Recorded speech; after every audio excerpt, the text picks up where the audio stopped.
Hello everyone, welcome back to my channel. My name is Sneh. आज हम BSc nursing 5th semester के educational technology unit number 1 का third topic पढ़ेंगे, latest approaches to education.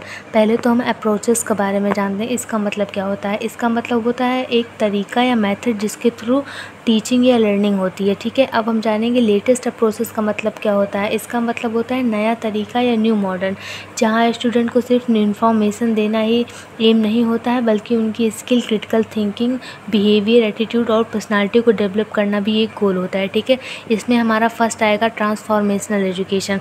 This approach focus on changing the student thinking, behaviour and overall personality, not just giving knowledge.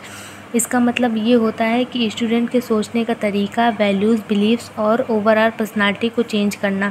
सिर्फ knowledge नहीं देते हैं, बल्कि उनको life skill, decision making, critical creativity भी सिखाते हैं। ठीक है, इसमें मेन फोकस किस पे होता है? Critical thinking, creativity, problem solving, leadership पे। इसका एग्जाम्पल क्या होगा? A nursing student not only learns injection but also learns empathy, care and responsibility.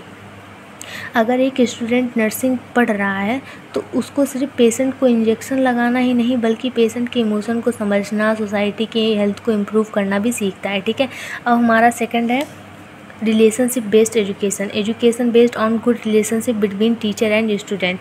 ठीक है, इसका मतलब ये होता है स्टूडेंट जो टीचर और स्टूडेंट के बीच का जो हेल्दी रिलेशनशिप है और ट्रस्ट पर बेस्ड होती है ये एजुकेशन। ठीक है, इसमें मेन फोकस किस पे होता है? ट्रस्ट पे होता है, रिस्पेक्ट पे होता है, इमोशनल सपोर्ट पे होता है और टीम वर्क पे होता है। जब स्टूडेंट को लगता है कि टीचर उनकी रिस्पेक्ट करता है, उनके प्रॉब्लम को समझता है, तब टीचिंग और इफेक्टिव होती है। ठीक है, इसका ये मतलब होता है। अब हम इसके एग्जांपल को देख लेते हैं। एग्जांपल क्या होगा? Nursing teacher listen to student problem, support them emotionally and motivate them clinically. अगर एक स्टूडेंट क्लास में है और वो शाई है थोड़ा, तो टीचर उनको मोटिवेट करता है, फ्रेंडली रिलेशन बनाता है, ताकि स्टूडेंट ओपन होकर उनसे ज़्यादा सीखे, उनसे क्वेश्चनिंग करे और वो ज़्यादा सीख सके। इसका ये मतलब होता है कॉम्पिटेंसी बेस्ड एजुकेशन।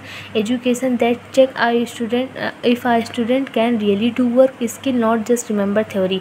इसका ये मतलब होता है, इसमें ये चेक किया जाता है कि ये कोई मार्क्स वगैरह पर डिपेंड नहीं होता है। इसमें सिर्फ ये चेक किया जाता है कि स्टूडेंट उसको सच में कुछ सीख रहा है या फिर थ्योरी ही सिर्फ सीख रहा है। ठीक है, उसको मतलब हॉस्पिटल नॉलेज भी हो रहा है कि सिर्फ और सिर्फ थ्योरी एग्ज़ाम के लिए ही हो रही है।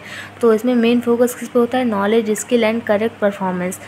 इसका एग्जांपल क्या होगा? A nursing student must actually perform IV fluid administration correctly, not only right in exam. देखो, अब यही हुआ कि एक नर्सिंग स्टूडेंट है जो मतलब वो IV फ्लूइड को सच में हॉस्पिटल में भी कर पाएगा कि सिर्फ मतलब एग्ज़ाम में ही वो लिख पाएगा। इसका ये मतलब होता है। ठीक है, अगर आप इसका नोट्स चाहते हैं तो फिर नोट्स तो अगर आप ऐसे ले सके तो ले लीजिए, बाकी शॉर्ट्स वीडियो पे नोट्स इसकी पड़ी हुई है। और अगर आपको वीडियो हेल्पफुल लगा हो तो फिर please like, share and comment करें, सब्सक्राइब भी कर दीजिएगा। Thank you.